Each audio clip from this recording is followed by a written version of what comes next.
If you are over 60, someone has probably told you that your best years are behind you, that your body is just going to keep breaking down no matter what you do, that the aches, the fatigue, the shrinking muscles, the shaky balance, all of it is simply the price of getting older, and there is nothing you can do but accept it. I want you to stop believing that right now, because it is not true, and believing it is actually one of the most damaging things you can do to your health after 60. Here is the truth nobody tells you enough. Most of what people call normal aging is not aging at all. It is disuse. It is inactivity.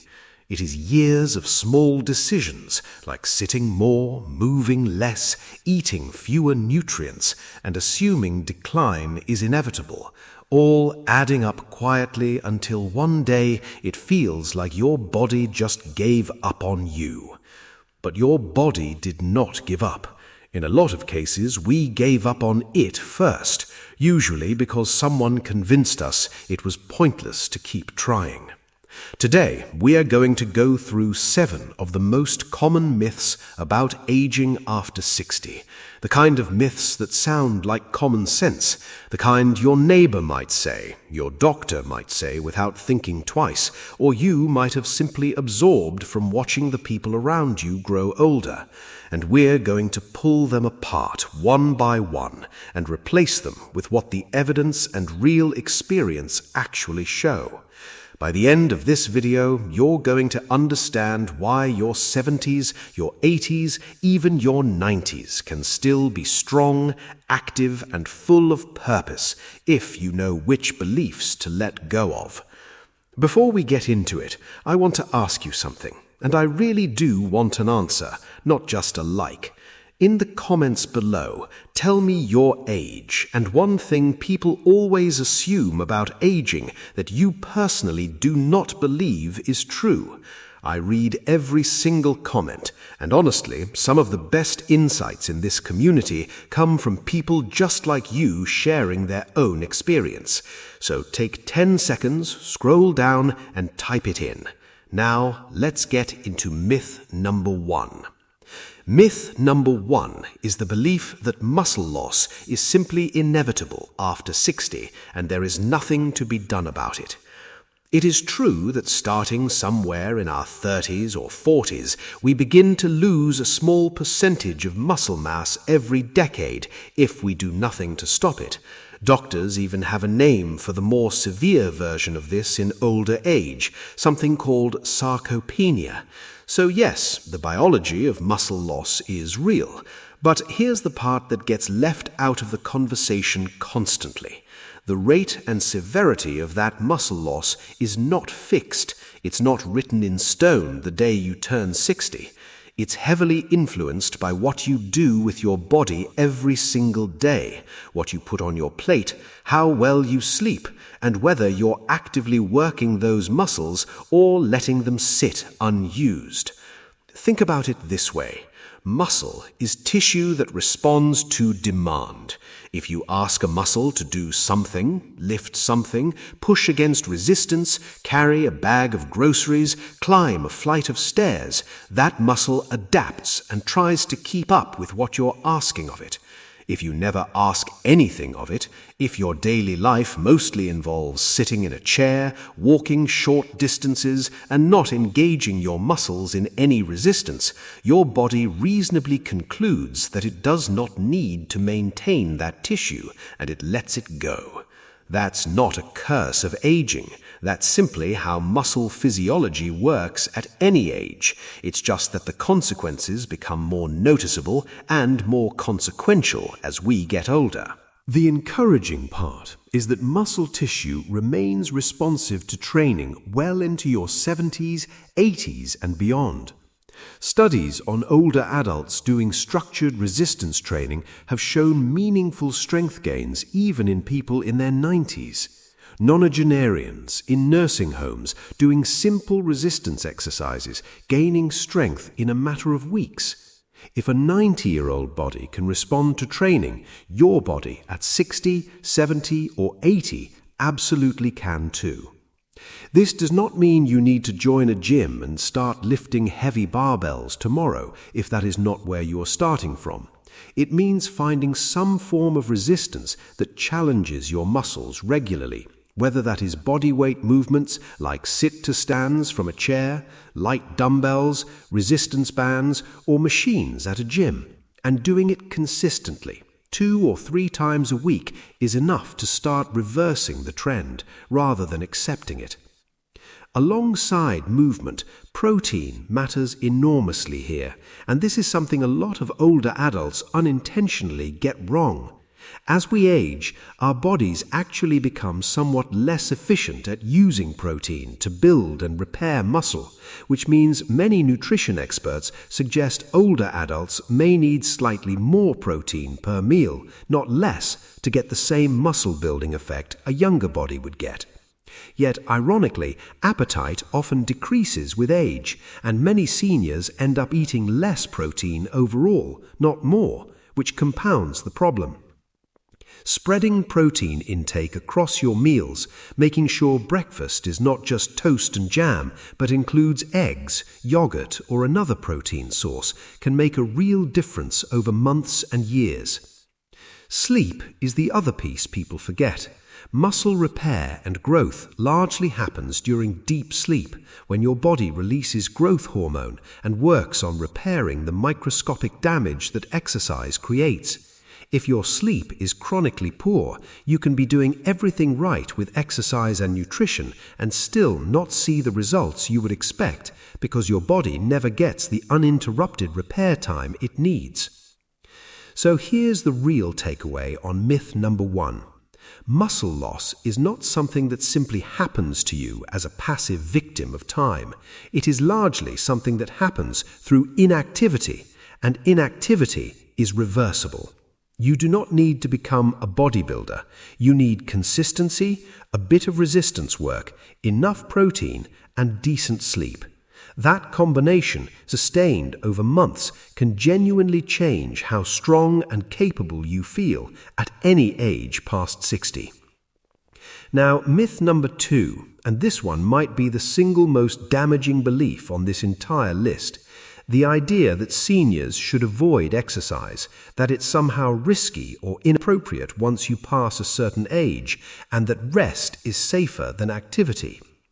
I understand where this belief comes from. Nobody wants to see an older parent or grandparent get hurt, and there's a protective instinct that says, slow down, take it easy, do not push yourself.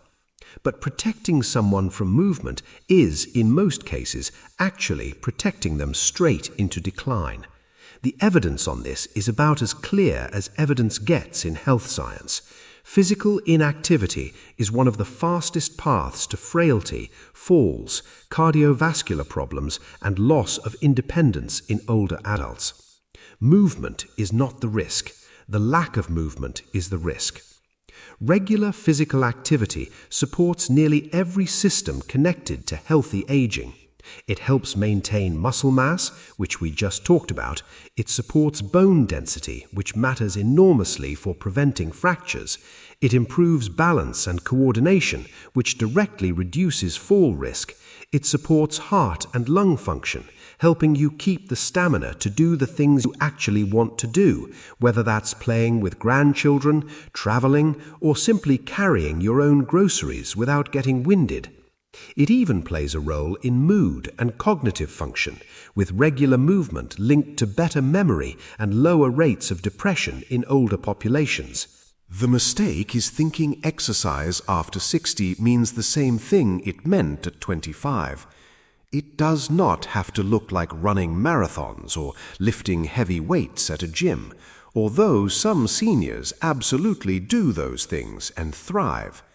For most people, appropriate activity looks like a daily walk, ideally brisk enough to get your heart rate up a little.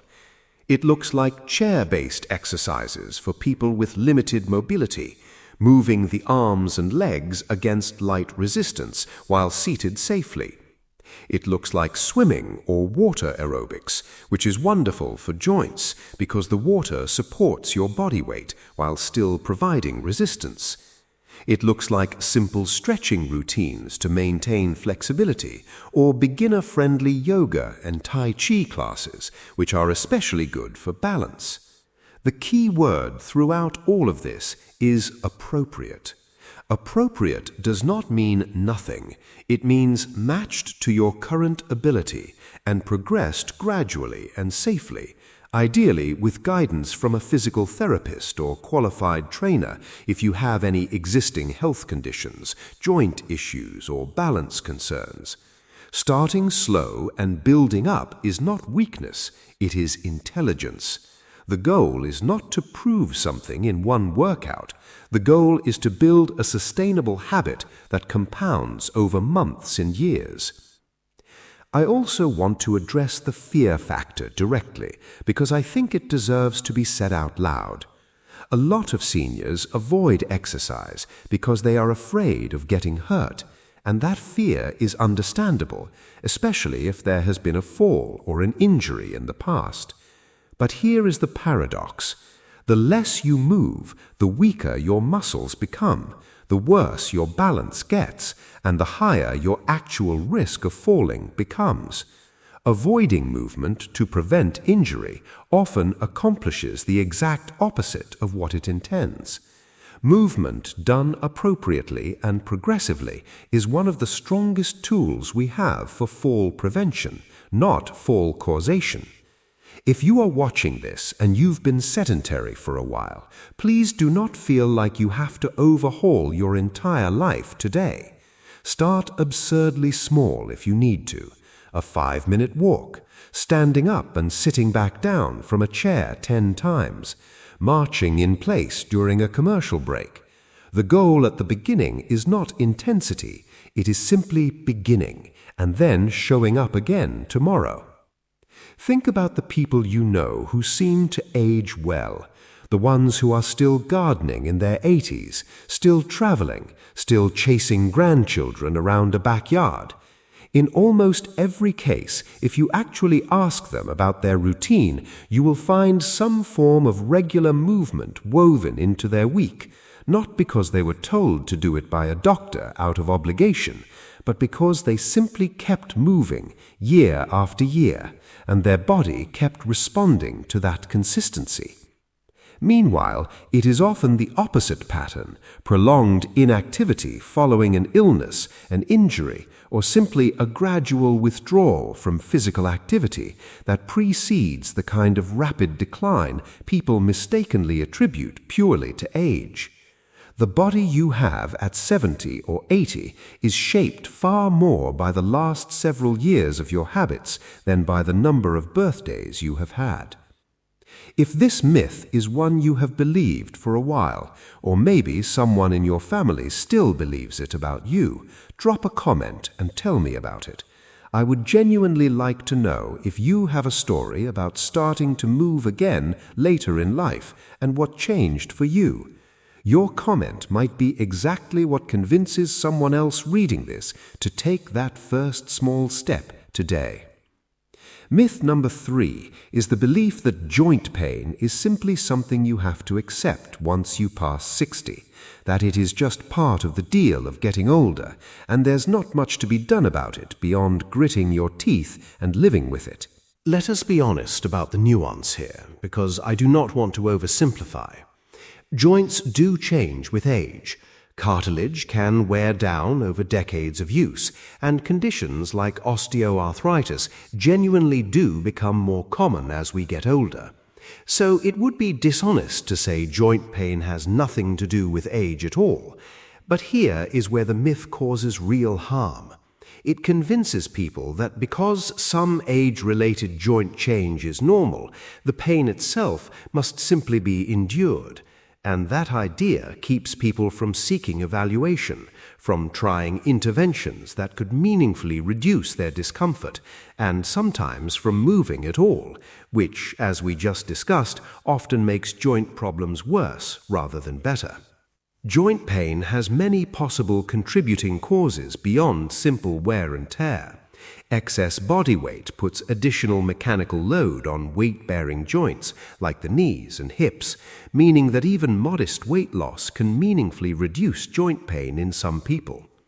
Weak muscles around a joint, particularly the muscles supporting the knees and hips, can leave that joint less stable and more prone to pain during movement, which means targeted strengthening exercises can sometimes reduce pain by giving the joint better support.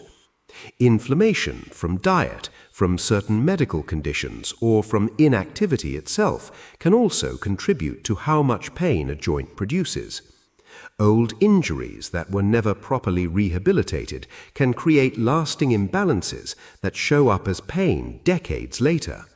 And in some cases, joint pain is a symptom of something else entirely, an autoimmune condition, a vitamin deficiency, or another treatable issue that has nothing to do with age at all.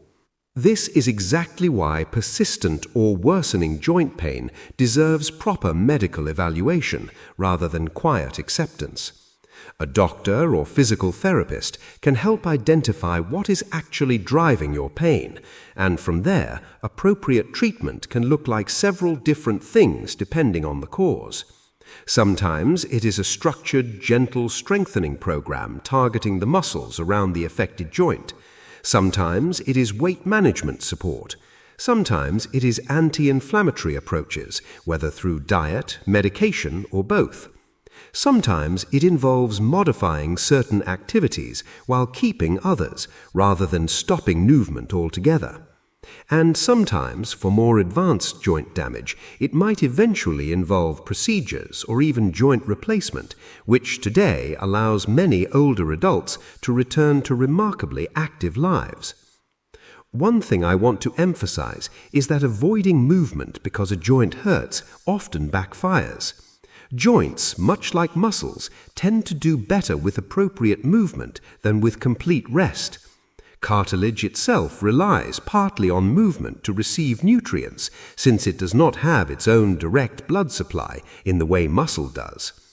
Low-impact activities like swimming, cycling, or walking on supportive surfaces can often be tolerated even by people with joint pain, and over time can help reduce stiffness and improve function, rather than making things worse. This is obviously something to work through with a healthcare provider rather than guessing on your own, especially if pain is severe. But the instinct to simply stop moving a painful joint entirely is not usually the right long-term strategy. I think the emotional piece of this myth deserves attention too. When people are told, even indirectly, that pain after 60 is just something to live with, it can feel isolating, like their discomfort doesn't matter enough to investigate. But your comfort and your mobility matter at every age. You deserve to have persistent pain taken seriously and properly evaluated, not dismissed with a shrug and a comment about getting older. If you're dealing with joint pain right now, I want to encourage you gently. Please bring it up with your doctor rather than assuming it is simply the cost of your birthday count. Tell me in the comments if you have ever been told your pain was just aging and whether you ever found out it was actually something more specific and more treatable. Myth number 4 is the idea that balance simply cannot be improved after 60. That whatever coordination and stability you have left at this point in your life is essentially fixed, and training will not change it. This belief is understandable because balance problems do tend to become more noticeable with age, and falls are, unfortunately, a leading cause of injury among older adults. But the conclusion that balance cannot improve is simply not supported by what we know about how the balance system works. Your balance depends on a combination of systems working together. Your inner ear, which senses motion and position. Your vision, which gives you visual reference points for staying upright. And something called proprioception, which is your body's sense of where your limbs and joints are in space, largely coming from sensors in your muscles and joints. All three of these systems, remarkably, remain trainable throughout life. They are not fixed circuits that stop responding to practice once you hit a certain birthday. Balance training works essentially the same way muscle training does, through repeated, appropriately challenging practice that asks your nervous system to get better at a specific skill. Simple exercises like standing on one leg for a few seconds while holding on to a sturdy chair for support, walking heel to toe in a straight line, practicing standing up from a seated position without using your hands, or doing gentle weight-shifting exercises from side to side, all give your balance systems repeated opportunities to adapt and improve. Structured programs like Tai Chi have been studied extensively in older populations and have shown meaningful reductions in fall risk, precisely because the slow, controlled weight-shifting movements involved in Tai Chi are essentially balance training in disguise, wrapped in something that feels calming and enjoyable rather than clinical.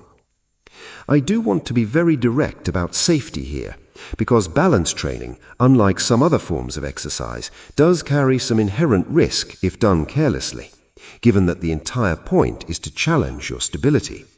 This is not the place to push yourself to the edge, alone in the middle of your kitchen with nothing nearby to grab onto. Balance exercises should generally be done near a sturdy support, a countertop, a heavy chair, a wall, something you can reach for immediately if you feel unsteady.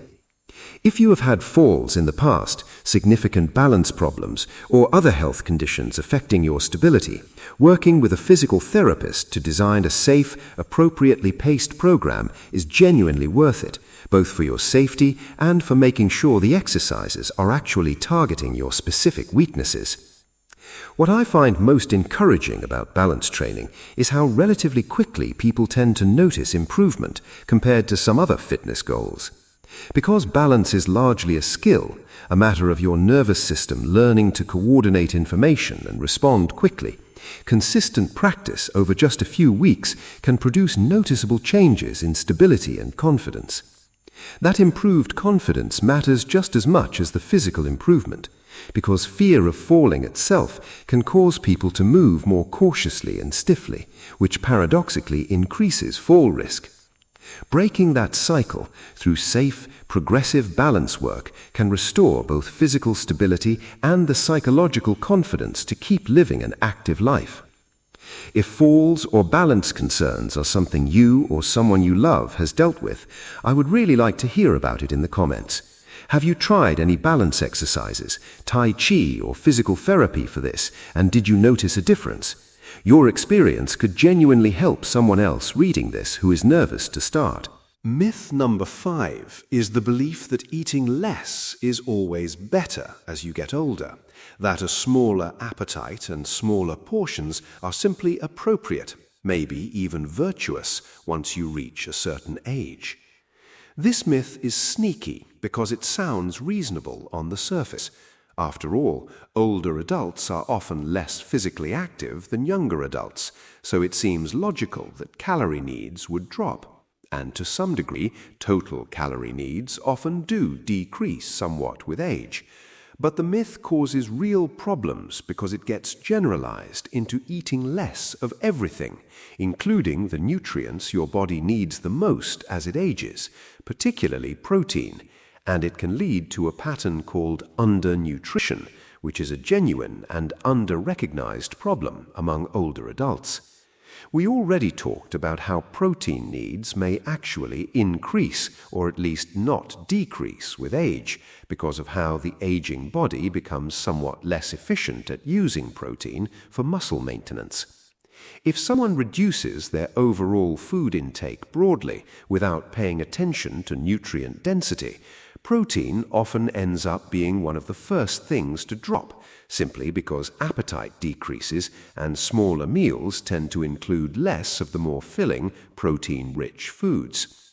Over months and years, this quietly accelerates muscle loss, weakens the immune system, slows wound healing, and can contribute to fatigue and frailty, the very things people assume are just an inevitable part of aging, when actually they may be a consequence of undereating the right nutrients. There are some very real, practical reasons appetite decreases with age, too, and it is worth understanding them rather than just pushing through blindly. Taste and smell can become less sharp over time, making food less appealing than it once was. Certain medications can suppress appetite as a side effect. Dental issues can make chewing certain foods, especially tougher protein sources like meat, uncomfortable or difficult. Loneliness and eating alone, which becomes more common after losing a spouse or as social circles shrink, can also reduce the enjoyment and motivation around meals. None of these things mean a person needs less nutrition. They just mean getting adequate nutrition may require more intentional effort and creative solutions than it did earlier in life. The better approach, rather than simply eating less across the board, is focusing on nutrient density, getting more nutritional value out of every bite, since appetite and stomach capacity may genuinely be smaller than they once were. This means prioritizing foods like eggs, fish, poultry, beans, lentils, yogurt and cottage cheese for protein, vegetables and fruits for vitamins, minerals and fiber, whole grains for sustained energy, and healthy fats like olive oil, nuts and avocado for calories that do a lot of nutritional work in a small volume. Smaller, more frequent meals throughout the day can sometimes work better than 3 large meals if appetite is limited, since it is often easier to eat a small nutrient-dense snack than to face a large plate that feels overwhelming. Hydration deserves a mention here too, because thirst sensation often decreases with age, just like appetite does, and mild chronic dehydration itself can contribute to fatigue, confusion, and even worsen the perception of hunger and fullness signals. Keeping water or hydrating foods like soups and fruits part of a regular routine matters more than people often realize. I also want to gently push back on the idea, sometimes absorbed from diet culture more broadly, that being thinner is automatically healthier in older age. Unintentional weight loss in older adults is actually a warning sign that doctors take quite seriously, because it is often associated with declining muscle mass, nutritional deficiency, or underlying illness, rather than being a positive marker of health, the way it might be framed for a younger, overweight adult. If you have noticed your appetite shrinking, or you have unintentionally lost weight recently, that is genuinely worth discussing with your doctor, rather than assuming it is simply a natural and welcome part of aging. Practical strategies can make a real difference here too. Keeping simple, ready-to-eat protein sources on hand, boiled eggs, plain yogurt, canned fish or cooked chicken already portioned in the refrigerator, removes some of the friction involved in preparing a full meal when appetite or energy is low. Adding a scoop of nut butter to oatmeal or a handful of nuts to a snack can boost calories and nutrients without requiring a larger volume of food. Sharing meals with a friend, neighbor, or family member, even occasionally, has been shown to increase how much older adults eat, simply because company tends to make meals feel more worthwhile and enjoyable than eating alone in front of the television. Tell me in the comments, has your appetite changed as you have gotten older? And have you found any particular foods or strategies that help you eat well, even when you are not that hungry? I think a lot of people watching this would benefit from hearing what has actually worked for you. Myth number 6 is the belief that it is simply too late to start healthy habits, that if you did not build an active lifestyle, a good diet, or strong routines earlier in life, there is not much point trying to start now. I understand the emotional logic behind this myth. It can feel discouraging to think about decades of habits that maybe were not ideal, and it is tempting to assume the window for change has closed. But this belief is not supported by what we actually see in research or in real people's lives. The human body retains a remarkable capacity to respond positively to healthy changes at essentially any age. We have already talked about muscle responding to training even in people in their 90s. The same general principle holds true across nearly every area of health. Cardiovascular fitness can improve with new activity habits started in your 60s, 70s, or beyond. Blood pressure and blood sugar markers can improve with dietary changes started later in life. Sleep quality can improve with new sleep habits, regardless of how long poor sleep patterns existed before. Cognitive engagement, learning new skills, staying socially connected has been linked to better cognitive outcomes even when started later in life. Part of what makes this myth so persuasive is that we tend to compare a hypothetical version of ourselves who started healthy habits decades ago to our current selves, and that comparison can feel discouraging, like we are trying to make up for lost time in a race we've already fallen behind in. But that framing misses the actual point. The relevant comparison is not between you now and some idealized version of yourself with 40 years of healthy habits behind them. The relevant comparison is between you if you start now and you if you do not start at all. And in that comparison, starting today at any age consistently produces better outcomes. Small changes genuinely do compound, and this is not just a motivational phrase, it reflects how physiological adaptation actually works. Walking an extra 10 minutes a day does not transform your health overnight, but sustained over months, it meaningfully improves cardiovascular fitness, mood, and often sleep quality. Adding a source of protein to breakfast does not immediately reverse years of muscle loss, but sustained over months, combined with some resistance activity, it contributes to real, measurable strength improvements. Going to bed 15 minutes earlier does not fix chronic sleep debt overnight, but built into a consistent routine, it gradually shifts sleep quality in a positive direction. I think it is worth being honest that starting new habits later in life does come with real challenges that deserve acknowledgement rather than being brushed aside. Motivation can be harder to sustain without the external structure that work or raising children once provided. Existing health conditions may require more careful, individualized approaches than a generic health plan designed for a younger, healthier population. Social support for building new habits might be less available if friends or family are not on a similar path. These are real obstacles, and pretending they do not exist would not be honest, but none of them mean change is impossible. They simply mean the approach might need to look different, more gradual, more flexible, more supported by professional guidance where appropriate than it might have looked at 25. The most important shift in mindset here is letting go of the idea that healthy habits require dramatic transformation or perfect execution to be worthwhile.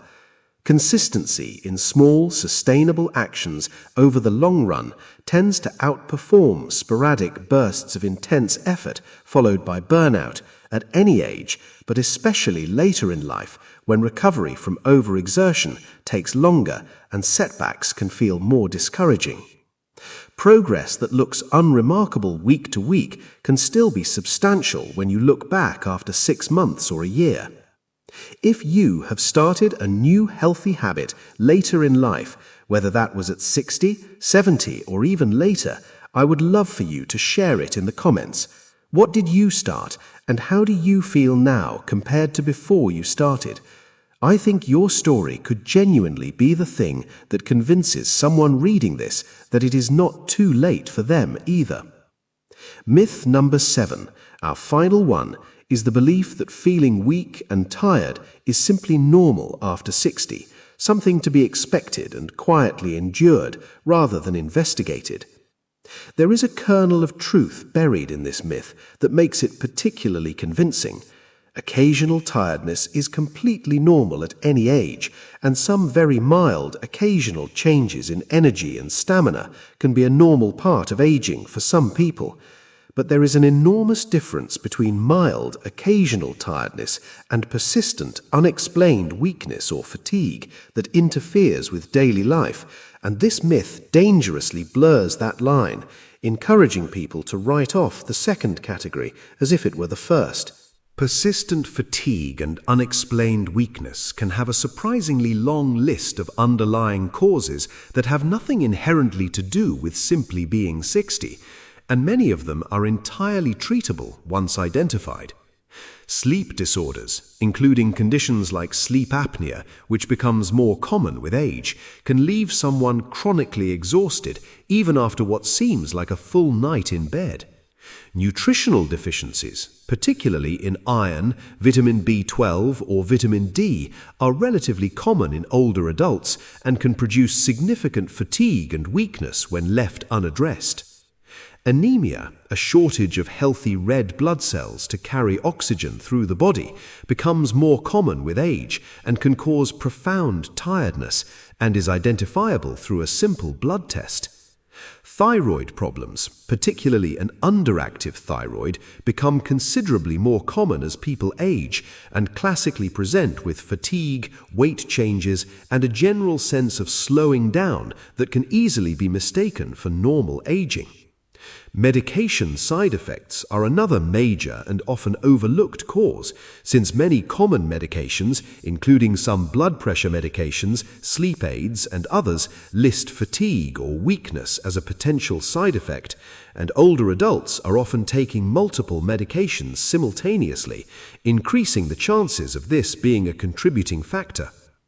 Underlying infections, chronic inflammation, depression, and heart or lung conditions can all present initially as unexplained fatigue as well, before any other more obvious symptoms appear. The danger of simply accepting fatigue as an inevitable feature of being over 60 is that it delays or entirely prevents the medical evaluation that could identify and treat one of these underlying causes. Someone with an easily correctable vitamin B12 deficiency might spend years assuming their exhaustion is simply their age, missing out on months or years of feeling notably better purely because nobody looked into it, including themselves. Someone with undiagnosed sleep apnea might continue suffering from poor sleep quality, daytime exhaustion, and the associated cardiovascular risks, when a relatively straightforward diagnosis and treatment could dramatically improve both their energy and their long-term health. This does not mean every instance of tiredness after 60 requires a full medical workup, and I do not want to create unnecessary anxiety here. Feeling a bit more tired after a poor night of sleep, a stressful week, or a particularly active day is normal at any age and does not necessarily indicate anything is wrong. The key distinguishing factors that suggest fatigue deserves proper medical attention include fatigue that is new and has developed over recent weeks or months rather than being lifelong. Fatigue that is severe enough to interfere with daily activities you would normally be able to do. Fatigue that persists despite adequate rest and sleep, or fatigue that is progressively getting worse rather than staying stable or improving. If any of that sounds familiar to you, please take it as a genuine signal worth discussing with a healthcare professional, rather than something to quietly push through because you have decided it is just what happens after 60. Blood work alone can identify several of the most common treatable causes I just mentioned, and it is a relatively simple, low-risk step that could meaningfully change how you feel on a daily basis. I want to know, honestly, has anyone watching this ever had persistent fatigue that turned out to be something treatable rather than just aging? Please share that story in the comments below, because I think it could genuinely encourage someone else watching this right now to finally get checked out, instead of continuing to push through and assuming it is just their age. So let us bring all 7 of these myths together, because I think the pattern connecting them matters as much as any individual myth on its own. Every single one of these beliefs, muscle loss being inevitable, exercise being risky, joint pain being something to just accept, balance being impossible to improve, eating less always being better, it being too late to start new habits, and weakness simply being normal, every one of them nudges people in the exact same direction, toward doing less, toward accepting less, toward assuming that decline is simply the price of admission for growing older, rather than something that can genuinely be influenced, slowed, and in many cases substantially reversed through informed, consistent action. None of this means aging itself is optional, or that everyone can look and feel exactly like they did at 30 simply through enough willpower. That would be its own kind of unrealistic myth, and I am not interested in replacing one set of false beliefs with another.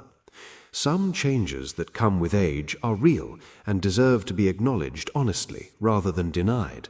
But the space between doing absolutely nothing and expecting to feel the effects of pure biological decline and doing the things we have talked about today, strength training, appropriate exercise, addressing pain rather than accepting it, practicing balance, eating enough of the right nutrients, starting new habits regardless of when you start, and taking unexplained fatigue seriously, that space is enormous. It is the difference between feeling frail and dependent at 75 and feeling strong, capable, and independent well into your 80s and beyond. If there is one thing I want you to walk away with from this video, it is this.